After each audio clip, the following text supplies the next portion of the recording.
The morning sun rose slowly over New Sol Colony, painting the sky in soft orange and pink colors. Mina walked through her hydroponic gardens, checking each plant with careful hands. The tomatoes were growing well. The lettuce looked healthy and green. She smiled as she picked fresh vegetables for breakfast. "Mom, watch this move," called her 15-year-old son Hyun from the backyard. Mina looked through the kitchen window and saw Hyun practicing his combat forms. His movements were smooth and strong.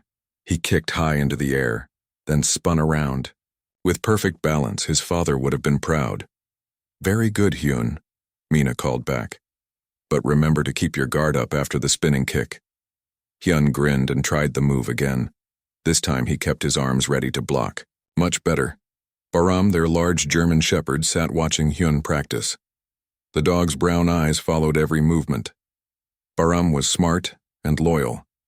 He had been with their family for 8 years, ever since Hyun was 7 years old. Next to Baram sat Dolso, their honey badger. The small black and white animal looked like a tiny bear, but Mina knew he was much more dangerous than he appeared. She had found Dolso as a baby during their journey to the colony. His mother had died, leaving him alone and hungry. Now he was part of their family. Most people thought it was strange to have a honey badger as a pet. But Dolso was not really a pet. He was family. He played with Baram like they were brothers. He followed Hyun around the house, and he protected their home with fierce courage. "I want to join the Colonial Defense Force when I turn 18, Hyun said as he came inside for breakfast. Sweat covered his face from practicing. Mina felt her stomach tighten with worry. "The colony is peaceful, Hyun. Why do you want to be a soldier?" "Like Dad was," Hyun said, sitting at the kitchen table. "I want to protect people. I want to make sure families like ours can live in peace." Mina's husband had died 5 years ago, in a transport accident. He had been returning from a patrol mission when his ship crashed. Hyun barely remembered him, but he kept his father's memory alive through stories and dreams. "Your father wanted peace for you," Mina said, setting breakfast on the table. "He did not want you to fight wars. But someone has to fight for peace. Mom, someone has to stand up to bullies." Mina knew about fighting. She knew about war. Before Hyun was born, before she married his father, she had been someone very different. She had been Kwon Mina, the Soul Phantom, one of Earth's most deadly assassins. She had 47 confirmed kills. She had fought in the shadows to protect humanity from its enemies. But that was the past. She had buried that life when Hyun was born. She had chosen to be a mother, a gardener, a simple colonist. She had chosen peace. "Eat your breakfast," she said. "Then help me in the gardens. The colony needs food more than it needs soldiers." After breakfast, they worked together in the greenhouse.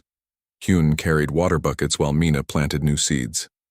Baram lay in the shade, panting in the warm air. Dolso dug in the dirt, looking for insects to eat. "Mrs. Lee," called a voice from outside. Park Do-yoon, an elderly colonist, walked slowly toward their house. He looked upset and tired. "What is wrong, Mr. Park?" Mina asked, wiping dirt from her hands. "Ships," he said, breathing hard. "Big ships in the sky. They are not ours." Mina looked up.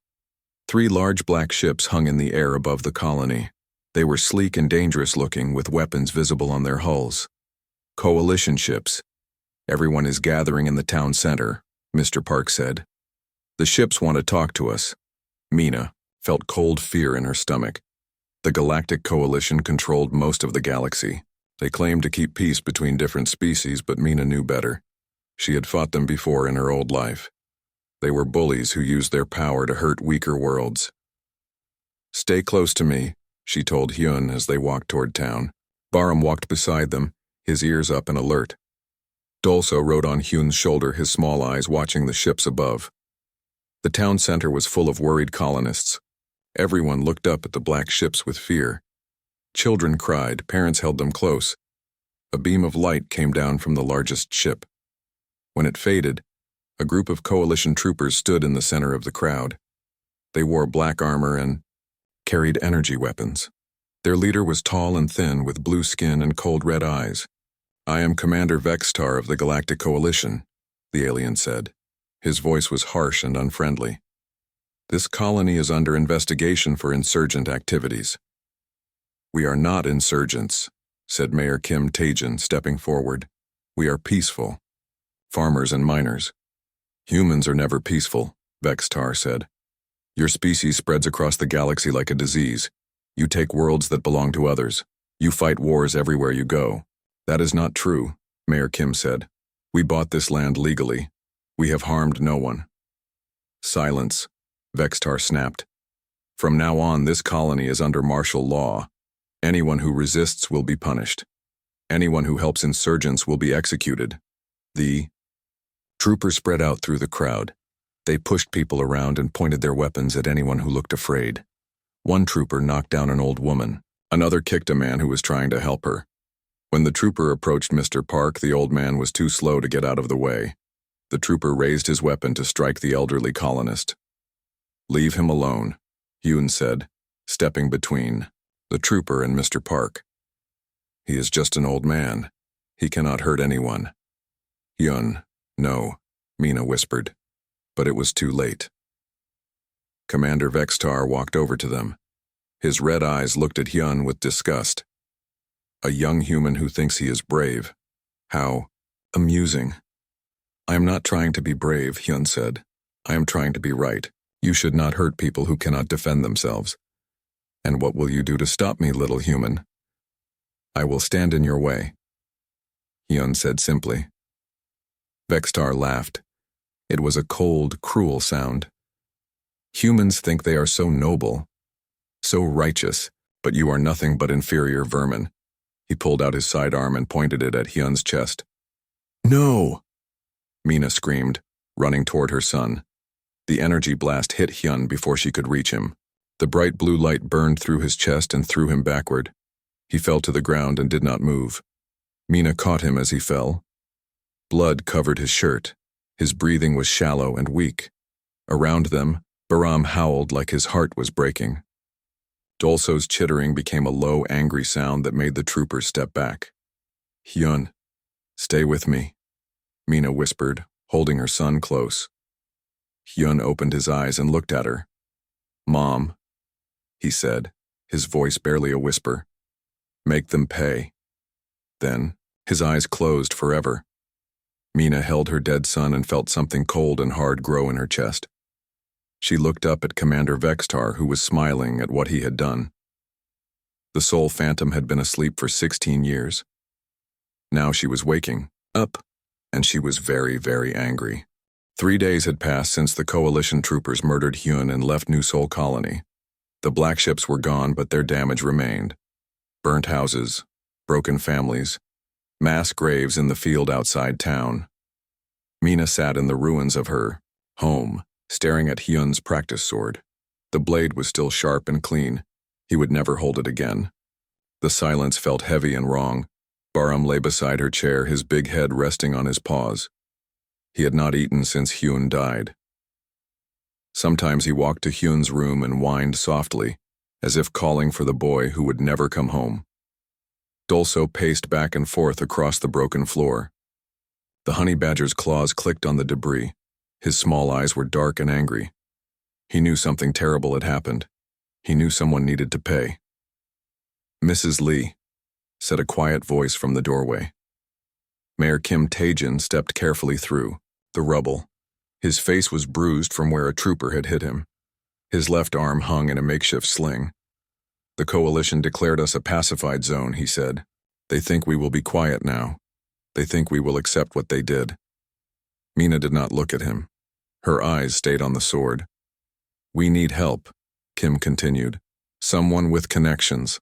Someone who knows how to fight back. Still, Mina said nothing. Know who you used to be, Kim said softly. Quan Mina, the Soul Phantom, 47 confirmed kills in the Shadow Wars. Now Mina looked at him. Her eyes were cold and empty. That woman is dead. She died when I became a mother. Your son is dead too, and 12 more colonies are marked for cleansing. The Coalition plans to wipe out every human settlement in this sector. Mina stood up slowly. Her hands shook with rage. What did you say? Kim pulled out a datapad. The screen showed coalition military orders. Commander Vextar got promoted to admiral for his successful pacification of New Sol. His reward is leading the final cleansing operation.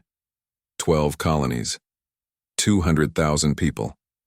All dead within the month. Mina read the orders. Each colony had a name, a population count, and a scheduled extermination date. Men, women, children, all marked for death because they were human. They killed my son to test their weapons, she whispered. He was just practice for genocide. Will you help us? Kim asked. Mina walked to what remained of her bedroom closet. She pushed aside burnt clothes and broken furniture. Hidden beneath a false floor was a metal case she had not opened in 16 years. Inside the case were her old tools. Black combat suit made of special fabric that bent light.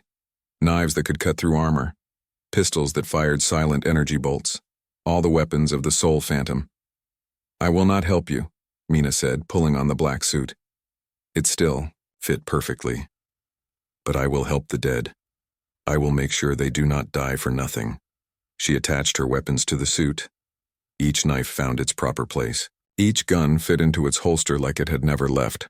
Barum stood up and wagged his tail for the first time in 3 days. He recognized the suit. He remembered what it meant. His mistress was going hunting. Dolso stopped pacing and chittered, softly. The honey badger climbed onto Mina's shoulder and settled there like he belonged. His claws gripped the special fabric without damaging it. Where will you start? Kim asked. Lieutenant Crexmore is stationed on the orbital platform above us, Mina said, checking her weapons. He was there when Vextar killed my son. He helped plan the genocide. He dies first. The platform has heavy security. How will you get inside?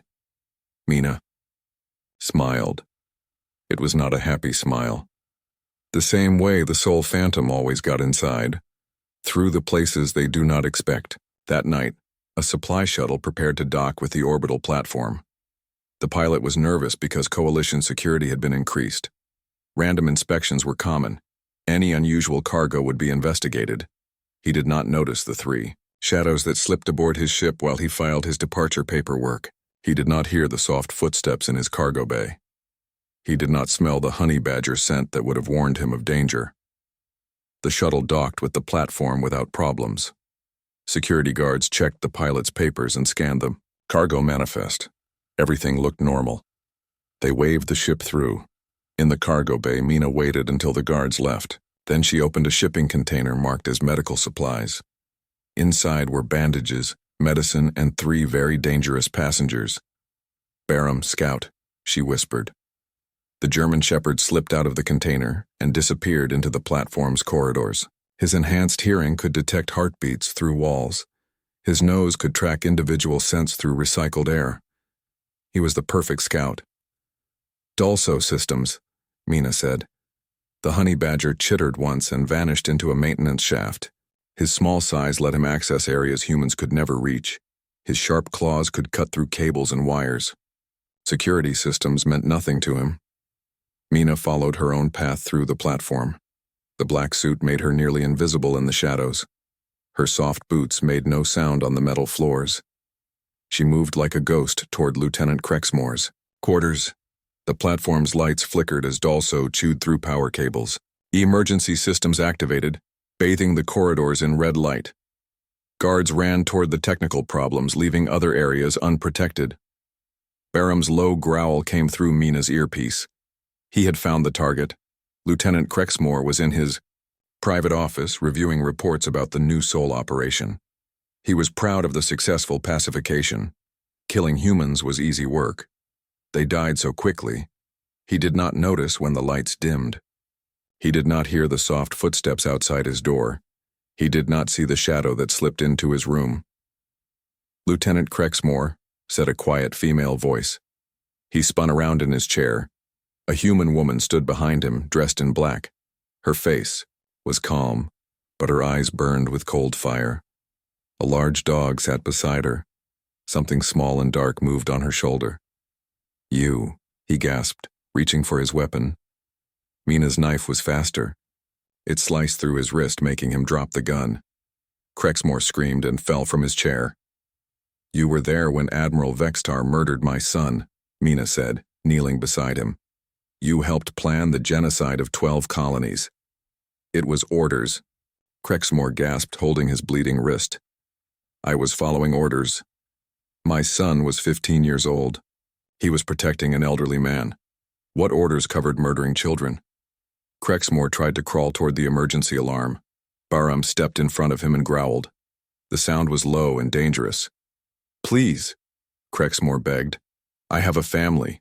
"So did I," Mina said. The second knife went between his ribs and found his heart. Crexmore died quickly but not cleanly. Mina stood up and looked around the office. On the desk were reports about the planned colony cleansings, pictures of human settlements marked for destruction, lists of civilians marked for death. She dipped her finger in Crexmore's blood and wrote on the wall, "For Hyun and humanity." Alarms began ringing throughout the platform. Security teams rushed toward the officer quarters, but when they arrived, they found only a dead lieutenant and an empty room. Security footage showed a human woman, a large dog, and something small and furry disappearing into the ventilation system. The timestamp read, 0247 hours. By 0250, they were gone. The Coalition had a new problem. The Soul Phantom was hunting again, and she was just getting started. In the cargo bay, Mina removed her weapons and stored them in the supply container. Bahram lay down beside the container, panting quietly. Dolso curled up on a pile of bandages and began grooming his claws. "One down," Mina whispered to the picture of Hyun she kept in her suit pocket. 46 to go. The supply shuttle undocked from the platform and headed back toward New Sol Colony. The pilot never knew he had carried death itself in his cargo bay. Behind them, the orbital platform burned with emergency lights as Coalition forces searched for ghosts. They would find nothing but shadows and the growing legend of the Terran Phantom. The hunt had begun. News of Lieutenant Crexmore's death spread quickly through Coalition space. The official report called it a terrorist attack by human insurgents. But the unofficial whispers told a different story. They spoke of a woman in black who moved like smoke, a ghost who killed without sound and vanished without trace. Admiral Vextar received the news while reviewing his genocide plans aboard the battlecruiser Iron Fist. The bloody message on Crexmore's wall made his blue skin turn pale with rage. "Find this terrorist," he ordered his staff. "I want every human colony searched. I want every ship inspected. I want this Soul Phantom found and brought to me alive." But Mina was already 3 systems away, hunting her next target. Commander Zulkan had been present at the New Sol massacre. He had laughed when Vextar shot Hyun.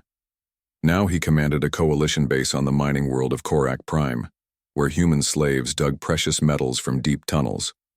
The world was hot and dry, covered in red sand and sharp rocks. Perfect for a honey badger who feared nothing, and challenging for a dog bred for Earth's forests. Mina studied the base from a ridge overlooking the valley. Guard towers watched every approach. Energy barriers protected the main gate. Patrols moved in regular patterns around the perimeter. "What do you think, Bahram?" she asked, scratching behind his ears. The German shepherd whined softly and pointed, his nose toward a water treatment plant outside the main base. The facility processed drinking water for the entire compound. "Good idea," Mina said. "Dolso, can you reach the water pipes?" The honey badger chittered and scrambled down the rocky slope. His claws found grip where smooth surfaces would stop. Other climbers. He disappeared into a drainage tunnel that led toward the treatment plant. That night, the base's water supply developed a problem. Not poison, nothing that would harm the human slaves. Just a mild sedative that would make guards sleepy and slow their reactions. Mina waited until the third shift began showing signs of drowsiness. Then she and Bahram moved down from the ridge, using the darkness to hide their approach. The energy barrier had a weakness. Its sensors watched for large objects but ignored small ones. Dolso had already chewed through the power coupling that controlled the barrier's lower edge. A gap just big enough for a person and a dog appeared in the deadly field. They slipped through and made their way toward Commander Zulkan's quarters. The building was separate from the main barracks, protected by its own security system. Bahram's sensitive hearing detected 2 guards inside the building. Both were fighting to stay awake, their heads nodding as the sedative took effect. Mina entered through a window on the 2nd floor, while Bahram took position outside the front door. If anyone tried to escape, the dog would stop them. The first guard never knew what hit him. Mina's sleeper hold cut off blood to his brain for just long enough to knock him unconscious. He would wake up with a headache, but no permanent damage. The second guard was more alert.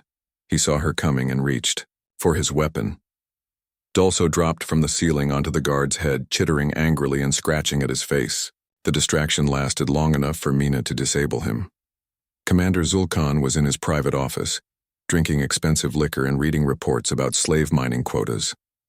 The sedative had not affected him because he drank bottled water, imported from his homeworld. "Commander," Mina said, stepping out of the shadows. Zulkan was an experienced soldier. He did not waste time with questions. His hand went immediately to his sidearm. Mina's knife caught his wrist and pinned it to his desk. The gun fell harmlessly to the floor. "You laughed when Admiral Vextar murdered my son," she said, pulling up a chair to sit across from him. "You thought killing a 15-year-old boy was funny. Your son was human scum," Zulkan spat, trying to free his pinned hand. "All humans are parasites that infest clean worlds. And yet, humans built this mining equipment. Humans discovered the ore deposits. Humans do all the dangerous work while you sit in an office and drink." Dulso appeared on the desk, his small dark eyes studying the alien commander. The honey badger's claws left scratches in the metal surface. "What do you want?" Zulkan asked, sweat beading on his forehead. "Information," Mina said. "Where is Admiral Vextar planning to strike next?" "I will tell you nothing." Mina nodded to Dulso. The honey badger moved closer to Zulkan's face, chittering softly. His breath smelled of the insects he had eaten earlier. "Honey badgers are interesting animals," Mina said conversationally. "They have no fear. They will attack lions, hyenas, even elephants. And they never give up once they start fighting." Dulso's claws extended, just touching the commander's cheek. "Their teeth can crack bones," Mina continued. "Their jaws lock when they bite. Very difficult to make them let go." Zulkan's eyes went wide with terror. "Theta Colony. He plans to hit Theta Colony next week."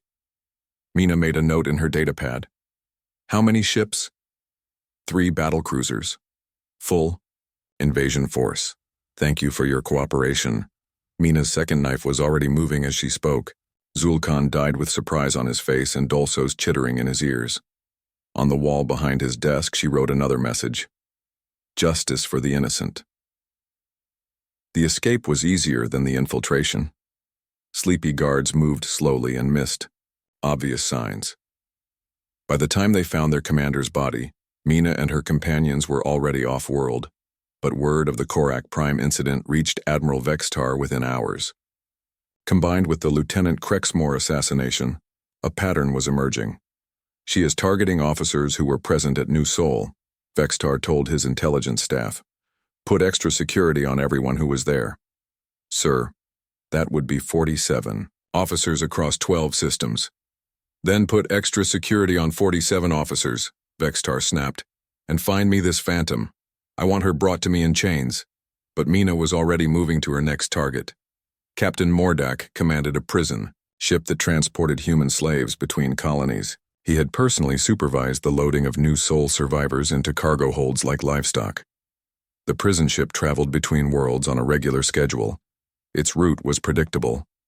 Its security was designed to keep prisoners in, not attackers. Mina intercepted the ship near the Centauri Nebula, where sensor interference would hide her activities. Her modified transport looked like a disabled freighter sending out distress signals. Captain Mordak was greedy as well as cruel. A disabled ship might contain valuable cargo. He ordered his crew to dock with the transport and investigate. They found an empty ship with its crew apparently evacuated. The cargo hold contained various trade goods and supplies.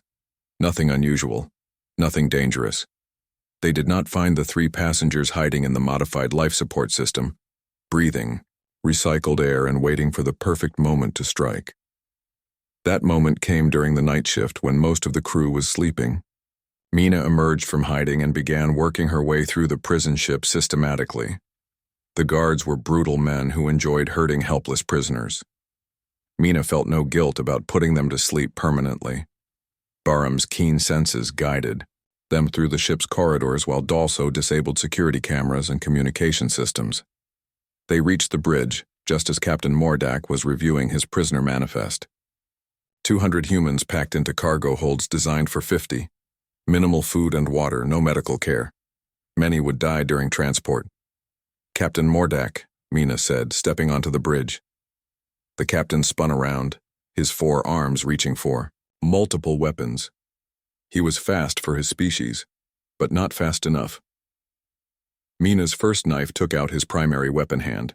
Her second knife disabled his secondary arms. He fell backward over his command chair, green blood spreading across the deck. "You transported the survivors of New Sol Colony like animals," she said, walking closer. "Men, women, children crammed into cargo holds without proper air or food." "They were prisoners of war," Mordak gasped. "They were farmers and teachers, and shopkeepers. They were guilty of being human." This time she did not bother with questions. Mordak had information she did not need.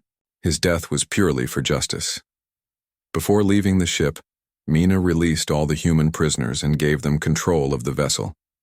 They would take it to a friendly port and start new lives. The Coalition would lose 200 slaves and gain 200 reasons for revenge. Her message on the bridge wall was simple: freedom. 3 assassinations. 3 messages. 3 steps closer to Admiral Vextar. But the hunt was far from over. The Coalition was starting to adapt to her methods. Security was increasing. Targets were becoming harder to reach. Mina sat in her ship's small cabin, cleaning her weapons while Barham slept at her feet and Dalso groomed his claws. The picture of Huon sat on the table beside her, reminding her why she fought. 44 to go. She whispered to his image. "I will find them all. I promise." Outside her ship's viewport, the stars waited. Somewhere among them, Admiral Vextar was planning the destruction of 12 human colonies.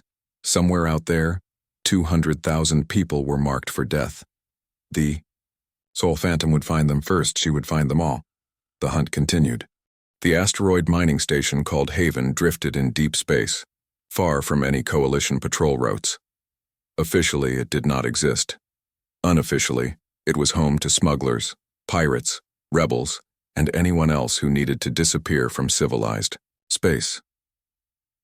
Mina's ship docked at Haven's 3rd level, between a Rigelian cargo hauler and a modified warship with no identification markings. Nobody asked questions at Haven. Nobody used real names. Everyone minded their own business. She had come here following intelligence gathered from her last target. Coalition Major Tolvar had broken before he died, revealing the location of a resistance cell that might have information about Admiral Vextar's genocide fleet. The cantina at Haven Center was crowded with beings from a dozen different species. The air was thick with smoke from various substances, most of them illegal on Coalition worlds. Conversations were conducted in whispers, deals were made with handshakes, and weapons were never far from reach. Mina sat in a dark corner booth, her black hood up, nursing a drink she had no intention of finishing. Barham lay at her feet, alert despite his relaxed appearance.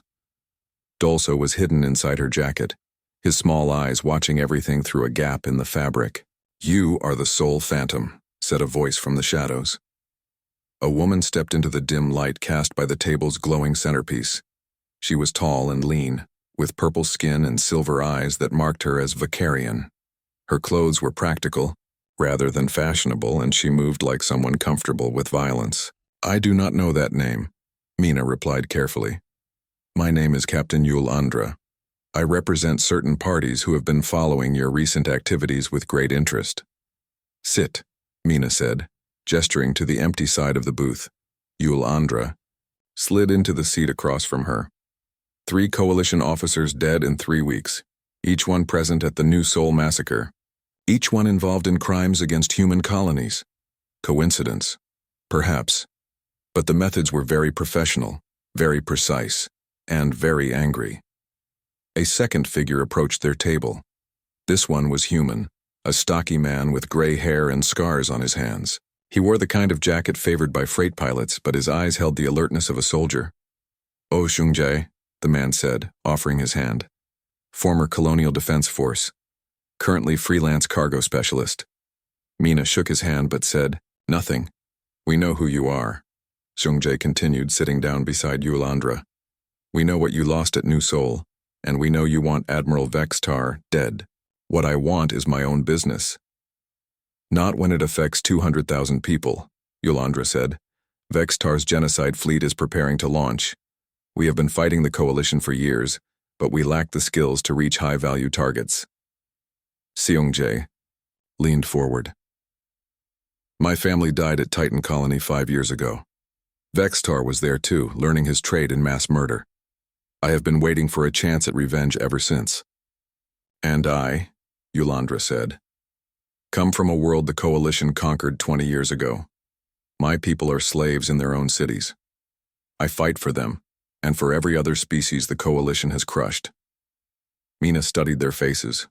She saw pain and anger that matched her own. She saw determination and hope and desperation. "What do you want from me?" "Partnership," Yulandra said. "We have resources, intelligence networks, and ships. You have skills we need. I work alone. You work with them." Xungjae pointed at Baram and smiled slightly when Dolso's head poked out of Mina's jacket. "They are different, are they? Or are they just the first members of a pack you never knew you needed?"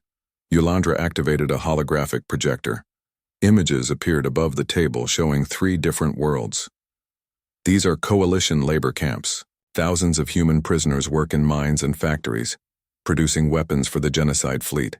The first image showed a frozen world where humans worked in underground tunnels, digging rare metals needed for coalition ships. The second showed a jungle planet where prisoners harvested crystals that powered energy weapons. The third showed a desert world where humans operated manufacturing facilities that built coalition armor and equipment. "Free those prisoners," Yulandra continued, "and you strike a blow against Vextar's preparations. Delay his timeline. Save lives that might otherwise be lost. And in return, we give you what you really want," Xungjae said. "A way to reach Admiral Vextar himself." Mina was quiet for a long time, thinking. Baram seemed to sense her internal struggle and placed his big head on her knee. Dolso chittered softly, a sound that somehow conveyed both comfort and encouragement. "Show me your intelligence on the camps," she finally said. The next 3 hours were spent reviewing detailed plans, security assessments, and tactical options. Yulandra's network had infiltrated coalition communications and stolen guard schedules, supply routes, and prisoner manifests. Xungjae's knowledge of coalition military procedures helped identify weaknesses in their security protocols. The first target would be Camp Sigma 7 on the ice world of Hothkar. 2,000 human prisoners worked in the frozen mines, extracting platinum needed for coalition ship hulls. The camp was heavily guarded but relied on the hostile environment to prevent escapes. "The cold will be a problem," Xungjae noted. "Humans cannot survive long on the surface without protection." "But a dog bred for cold climates might manage," Mina said, stroking Baram's thick fur. "And honey badgers have excellent cold tolerance." "The guards use thermal imaging to watch for movement on the surface," Yulandra warned. "They watch for warm bodies," Mina corrected. "My suit can mask heat signatures, and Dolso runs cooler than most mammals." They planned the mission carefully. Yulandra would provide a ship to get them close to Hothkar. Xungjae would create a distraction at the camp's main power plant while Mina infiltrated the prisoner compound. When the security systems failed, the prisoners would have a chance to overwhelm their guards and seize control of the facility. "What about extraction?" Xungjae asked. "The prisoners can use the camp's own transport ships," Mina said. "Once they control the landing bay, they can fly themselves to freedom." "And you?" Mina smiled grimly. "I will be making sure the camp commander does not call for reinforcements. The mission launched 3 days later.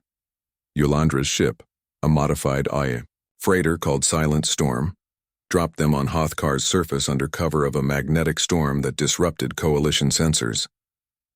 The ice world was brutal. Wind howled across frozen plains at over 100 kilometers per hour.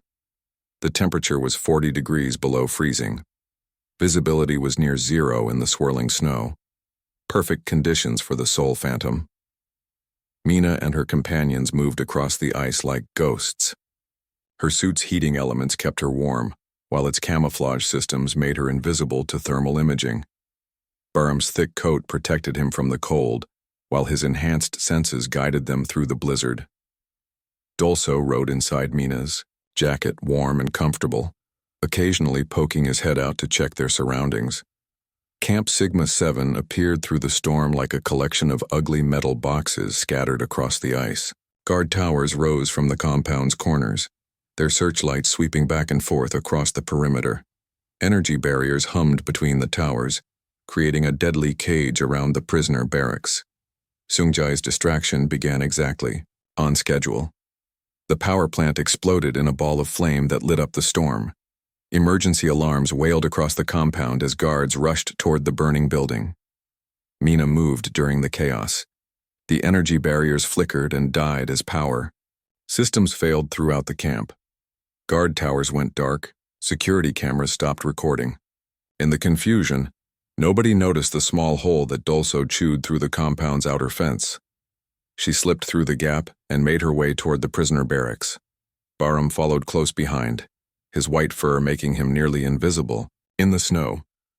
The barracks were crowded with cold, hungry, desperate people. They looked up in shock when a woman in black appeared among them like a shadow made solid. "I am here to free you," she said simply. For a moment, nobody moved. Then a young man stepped forward. His name tag read, Park Youngmin, and his eyes held the same determination she had seen in her son. "What do you need us to do?" he asked. "The guards are distracted by the power plant fire." Mina explained, "This is your chance to take control of the compound. Arm yourselves with guard weapons, secure the landing bay. Use their own ships to escape." "What about you?" "I have business with the camp commander." She left the prisoners organizing their revolt and headed for the command center. Behind her, she could hear the sounds of fighting as 2,000 desperate people overwhelmed their surprised guards. Commander Yaxtel was in his office, trying to coordinate a response to multiple simultaneous crises. The power plant was burning. The prisoners were rioting. His guards were outnumbered and confused. He did not see Mina enter through the window behind his desk. "Commander Yaxtel," she said quietly. He spun around, reaching for his sidearm. But Barham was already moving, knocking the weapon from his hand with a powerful swipe of his paw. The alien commander fell backward over his chair, landing hard on the floor. 2,000 human beings, Mina said, walking around the desk toward him. "Forced to work in freezing mines. Minimal food, no medical care. Many have died from the cold and exhaustion. They are farmers and teachers and mechanics. Their only crime was being human." Dolso appeared on the desk, his dark eyes studying the fallen commander. The honey badger's claws left deep scratches in the metal surface. "I have information," Yaxtel said desperately. "About Admiral Vextar's plans, about the genocide fleet." Mina paused. "Speak." "Vextar is gathering his forces at the Iron Crown. It is a mobile command fortress, heavily defended. He plans to coordinate the colony cleansings from there." "Where is this fortress?" "The Void Sector, hidden in a nebula that interferes with sensors. But I have the coordinates." Yaxtel provided the location data, hoping it would buy his life. He was wrong. Mina's knife found his heart with surgical precision. As he died, she wrote her message on the wall behind his desk. "Freedom for the innocent." Outside, the prisoner revolt was succeeding. 2,000 humans were boarding Coalition transport ships and preparing to escape to friendly space. The guards who had tormented them lay dead or defeated. Mina watched from the command center as the ships lifted off into the storm.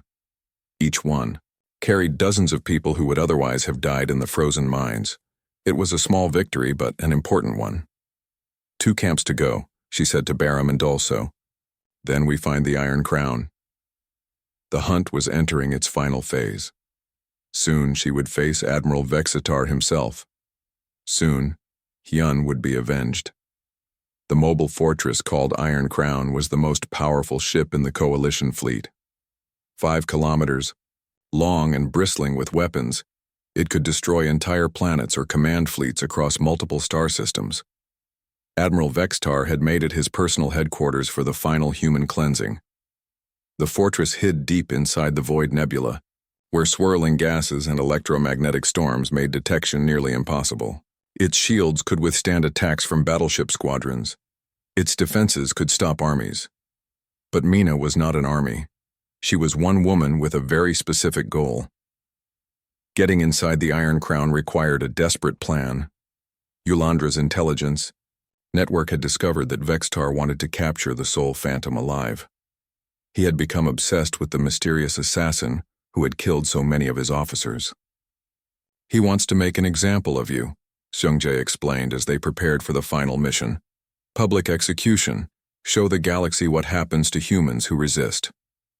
Then I will give him what he wants, Mina said, checking her weapons one last time.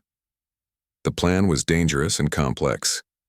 Mina would allow herself to be captured on the mining world of Korvek, but not before ensuring Barum and Dolso were hidden aboard a supply freighter bound for the Iron Crown. The 2 animals would infiltrate the fortress while she distracted Vexitar with her interrogation. This is insane, Yulandra protested. If something goes wrong, you will be trapped on that ship with no way out. Something has already gone wrong, Mina replied, looking at the picture of Hyun she always carried. My son is dead. Everything else is just details. The capture was carefully orchestrated. Mina made herself visible to Coalition patrols on Korvek, allowing them to track her movements while she sabotaged their mining equipment. When they finally cornered her in an abandoned ore processing facility, she surrendered without a fight. But not before she had activated a homing beacon that would guide Barum and Dolso to her location once they reached the Iron Crown. The journey to the fortress took 3 days. Mina spent them in a prison cell enduring interrogation and threats from Coalition intelligence officers. She told them nothing, but she listened carefully to everything they said. Vexitar was paranoid. He trusted no one completely. He kept the biological weapon controls in his personal command center, protected by multiple security systems. Most importantly, he required his own biometric signature every 60 seconds to prevent the weapon from launching automatically.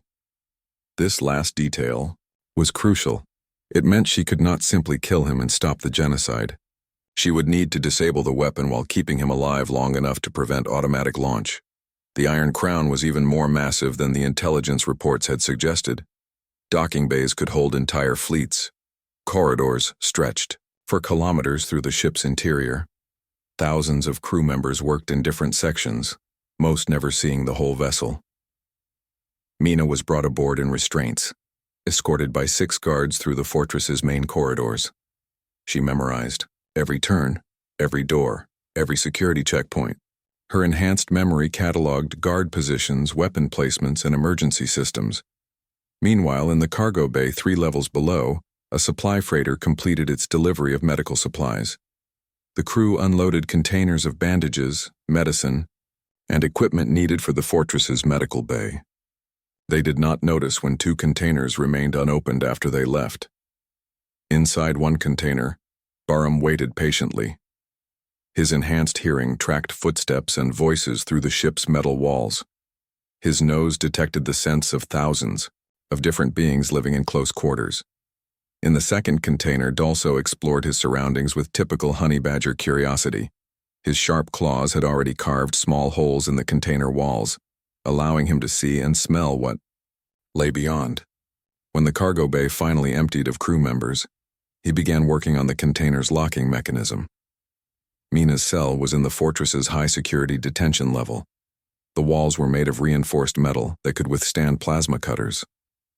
The door was controlled by multiple electronic locks. Guards checked on her every 30 minutes. She used the time between checks to exercise, keeping her body ready for action. She also listened carefully to the sounds around her. Footsteps in the corridor, conversations between guards, the distant hum of the ship's engines. On the second day, she heard something that made her smile. A soft, chittering sound in the ventilation system above her cell. Dulso had found her. That night, while the guards were distracted by a shift change, the honey badger dropped through a ceiling vent into her cell. He chittered softly and nuzzled against her hand, happy to see his human again. "Where is Baram?" she whispered. Dulso made a series of soft sounds that she had learned to interpret over the years. The dog was safe, hidden in the ship's lower levels. He was mapping the fortress's layout and would be ready when needed. "Good boy," she said, scratching behind his ears. "Now go. Find the command center. Learn everything you can." Dulso disappeared back into the ventilation system like a shadow. For the next day, he explored the Iron Crown from top to bottom. His small size allowed him access to areas no human could reach. His fearless nature let him investigate dangerous systems without hesitation. He discovered that the biological weapon was stored in a secure laboratory 3 levels below the command center. The weapon itself was a virus designed to target human DNA specifically. Once released, it would spread through the air and water of every human world, killing everyone within weeks. More importantly, he found the weapon's control system. It was connected to Admiral Vexitar's command chair through a series of cables and power conduits. The system required constant biometric confirmation to prevent accidental or unauthorized launch. But Dulso also noticed something the designers had not intended. The power conduits ran through a maintenance shaft that was just big enough for a honey badger to access. If someone chewed through the right cables at the right time, the system might overload and lock itself permanently. On the third day, Admiral Vexitar finally came to see his prized prisoner. He entered her cell with 4 guards and a floating torture device designed to cause maximum pain without permanent damage. His red eyes gleamed with anticipation. "The famous Soul Phantom," he said, circling around her like a predator stalking prey. "You have cost me many good officers." "They were not good officers," Mina replied calmly. "They were murderers and bullies who enjoyed hurting innocent people." "Innocent?" Vexitar laughed. "Humans are a plague that spreads across the galaxy. Every world you touch becomes corrupted with your violence and greed. We are farmers and teachers and engineers. We build things instead of destroying them. You built weapons. You built warships. You built an empire that threatens every other species. We built colonies where different species could live together in peace. You destroyed them because you fear what we represent." Vexitar's face darkened with anger. "I fear nothing from inferior creatures like humans. In 3 hours, my biological weapon will launch automatically. Every human world will be cleansed. Your species will be extinct within a month." "Including the children?" "Especially the children. Young humans grow up to become adult humans. Better, to end the cycle completely." Mina looked at him with disgust. "You sound just like the monsters my son stood up to. He was braver at 15 than you will ever be." Vexitar activated the torture device. Energy coursed through Mina's body, causing agony that would have broken most people. But she had endured worse during her Shadow Division training. She gritted her teeth and remained silent. "Where are the other human resistance cells?" Vexitar demanded. Silence. "How many ships does the Colonial Defense Force still have?" Silence. "What are the locations of the hidden human colonies?" Silence. The torture continued for an hour. Vexitar grew increasingly frustrated with her refusal to break. Finally, he ordered the guards to prepare her for public execution. "You will die on the command bridge." 6 months after the destruction of Admiral Vexitar's genocide weapon, the galaxy had changed. The Coalition's attempted extermination of humanity had failed, but the war was far from over. News of the Iron Crown incident spread through both human and alien worlds, inspiring resistance movements everywhere. Mina stood in the rebuilt cemetery of New Sol Colony, looking down at her son's grave. The headstone was simple black stone with gold letters that read, "Hyun Lee, beloved son, he stood for justice." Around his grave were markers for the other colonists who had died that terrible day. The colony itself had been rebuilt as a memorial to all humans lost to coalition aggression. New buildings rose from the ashes of the old ones. Gardens bloomed where blood had once stained the ground. Children played in streets that had witnessed murder. "I told you about the 12 worlds we liberated," Mina said quietly to the headstone. "Over 3,000 people freed from coalition labor camps. I told you about the 43 officers who answered for their crimes. Each one paid for what they did to innocent families." Baram lay beside the grave, his graying muzzle resting on his paws. The years of fighting had aged him, but his eyes were still alert and loyal. Dolso sat on the headstone itself, grooming his claws in the afternoon sun. The honey badger had grown larger and more confident, but he remained fearless as ever. "The resistance grows stronger every day," Mina continued. "Humans and aliens working together to fight oppression. Species that were enemies are becoming allies. The coalition's cruelty has united the galaxy against them." A soft footstep behind her made Baram's ears perk up. Mina turned to see a young man approaching respectfully. He was perhaps 17 years old, with determined eyes and calloused hands that spoke of hard work. "Mrs. Lee?" he said politely. "My name is Park Youngman. My grandfather was Park Do-hyun, the man your son died protecting." Mina remembered the elderly colonist who had been too slow to escape the troopers' violence. Hyun had stepped in to defend him, earning Admiral Vextar's deadly attention. "Your grandfather was a good man," she said. "Hyun thought he was worth protecting.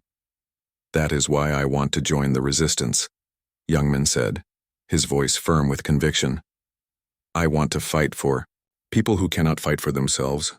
Mina studied his face and saw the same courage that had driven her son to stand up to armed troopers. The same sense of justice that had cost Hyun his life, but inspired a galactic revolution. "The resistance is dangerous work," she warned. "Many good people have died fighting the coalition." "Many good people died when we did nothing," Youngman replied. "My grandfather told me what happened that day. He said your son knew he might die, but he stepped forward anyway because it was right. And if I say yes, if I train you to fight, then maybe other children will not have to watch their families murdered by coalition troopers." Mina was quiet for a long moment, thinking. The war against the coalition would continue for years, perhaps decades. New fighters would be needed to replace those who fell.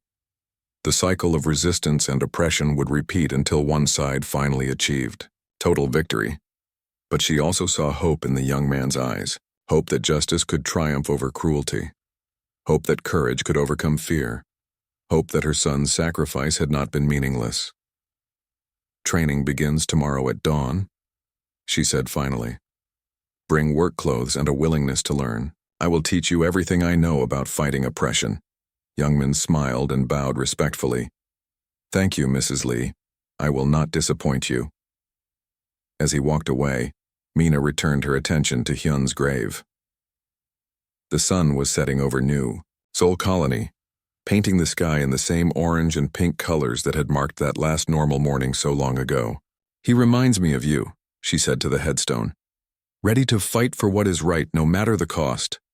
A distant rumble made her look up. A coalition patrol ship was passing overhead, its sensors scanning the colony for signs of resistance activity. But as she watched, the ship changed course and accelerated away from the planet. The crew had detected human life signs and decided to report a navigation error rather than investigate. Stories of the Soul Phantom and her companions had taught coalition forces that some prey fought back.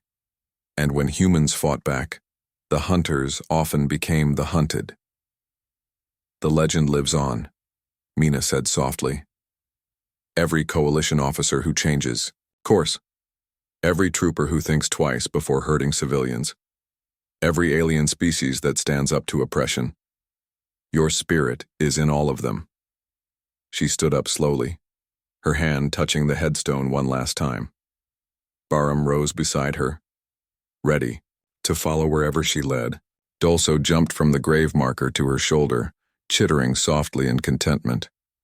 As they walked toward the colony's main street, Mina thought about the future. The resistance needed new leaders, new fighters, new hope. She would train young men and others like him. She would pass on her skills and knowledge to a new generation of freedom fighters, but more importantly, she would help them understand what Hyun had known instinctively. That fighting for justice was not about revenge or hatred. It was about protecting the innocent and ensuring that families could live in peace. The Soul Phantom had been born from a mother's grief and fury, but she had become something greater than vengeance. She had become a symbol of hope for everyone who refused to accept oppression. In the town square, children played while their parents worked to rebuild their community. Markets bustled with trade between different species. The memorial gardens bloomed with flowers from a dozen worlds. This was what Hyun had died for. This was what the resistance fought to preserve. Not just human survival, but the dream of a galaxy where different species could live together in peace and mutual respect. Mina paused at the edge of the square and looked back toward the cemetery. Somewhere among those quiet graves, her son's spirit watched over the community he had died to protect. His sacrifice had planted seeds that were now growing into a forest of resistance that spanned the galaxy. "Rest well, my son," she whispered. "Your work is being carried on by good people who remember your courage." Then she turned toward home, where weapons waited to be cleaned, plans needed to be made, and a new generation of fighters waited to be trained.